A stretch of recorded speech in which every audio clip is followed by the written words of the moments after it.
સવારે શાક લેવા જવું પડ્યું એટલે આજે મોડું થઈ ગયું. મુક્તાએ ચૂલેથી શાક ઉતારીને તાવડી મૂકી, ધડાધડ લોટ બાંધ્યો, રોટલી વણવાનું ચાલુ કર્યું. સસરા, વર અને દીકરા પૂરતી રોટલી ગણી જોઈ. હવે પોતા પૂરતી કરવાની બાકી હતી.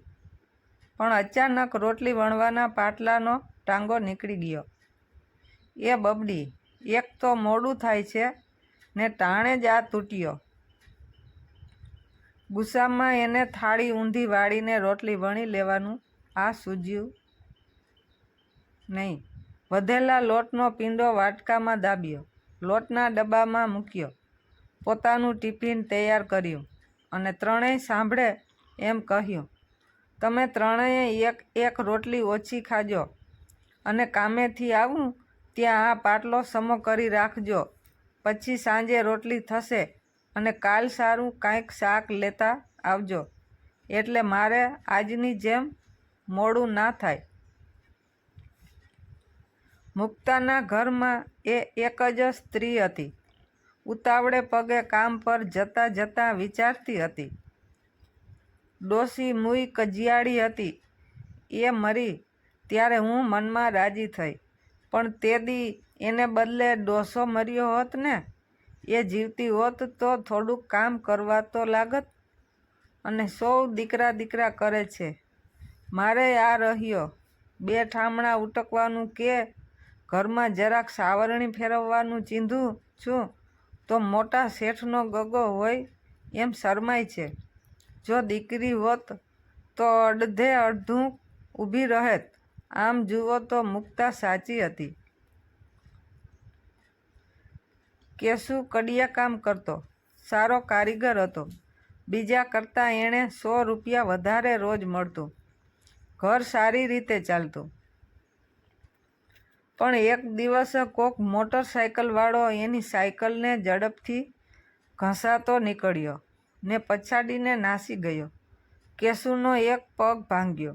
3 મહિનાનો પાટો આવ્યો અને તે પછી પણ કડિયાકામ કરી શકે એવો થાય એમાં કેટલા મહિના લાગે તે ભગવાન જાણે. 10 વર્ષનો દીકરો ભણવા જતો. સસરા કંઈ કામ કરી શકે એવી ઉંમરના ન હતા એટલે મુક્તા કડિયાકામ પર તગારા દેવા જવા લાગી. ઘરમાં બચત હતી તે દવાખાને વપરાઈ ગઈ. વધારામાં ખબર પૂછવાવાળા મહેમાન પણ સાચવવા પડતા. પણ તોય મુક્તા જબરી હતી, દિવસો કાઢતી હતી. આજનું કામ પૂરું થયું એટલે મુક્તાએ ટિફિન થેલી ભેગા કર્યા અને બબડી, મારે કઠણાઈ ક્યાં ઓછી થાય છે. જોને ડોસાને શાકના પૈસા દેવાનું તો સવારે ભૂલી ગઈ. એ શાક શેમાંથી લઈ આવે? કાલ સવારે મારે જ જવું પડશે ને. પાછું મોડું થશે. મુક્તા ઘરે આવી. જોયું તો કેશુ શાક સમારી રહ્યો હતો. મુક્તાએ ટિફિનની થેલી ખીટીએ ટીંગાડી, પાણી પીધું અને કેશુની પડખે બેઠી પૂછ્યું, શાક કોણ લઈ આવ્યું? બાપુજી. તો પૈસા બાકી રાખ્યા હશે ને? કેશુ બોલ્યો, શાક તો બાપુજી લઈ આવ્યા પણ પૈસા બાકી નથી રાખ્યા. એ બોલતો રહ્યો. મંદિર પાસે શાકની દુકાન છે. ત્યાં સવાર સાંજ ગરાગની ભીડ થાય છે. એ શાકવાળો રાજુ એકલો પહોંચી વળતો નથી. એના બાપુ આપણા બાપુજી સાથે કામે જતા એટલે થોડીક ઓળખાણ છે. ઘરમાં તકલીફ છે એવી વાત બાપુજીએ કરી એટલે રાજુએ સવાર સાંજ 2-2 કલાક મદદ કરવા રાખી લીધા છે. જે રોકડું આપવા જેવું લાગશે એ આપશે, પણ રોજના શાકપાન તો થઈ જશે ને.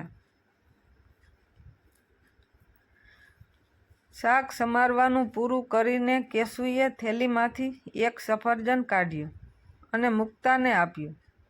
લે, આ ખાઈ લે, બાપુજી તારા એકલી સારું લાવ્યા છે. કહેતા હતા કે બિચારી 3 રોટલી જ લઈને ગઈ છે, અડધી ભૂખી રહી હશે. મુક્તાઈએ સફરજન લીધું, 4 ચીર કરી, એક કેશુ સામે મૂકી, એક પોતે ખાધી, એક દીકરા સારું રાખી અને ચોથી ચીર પરથી છાલ ઉતારવા માંડી. બોલી, જરાક કડક છે, બાપુજીથી ચવાશે નહીં, છાલ ઉતારી નાખો.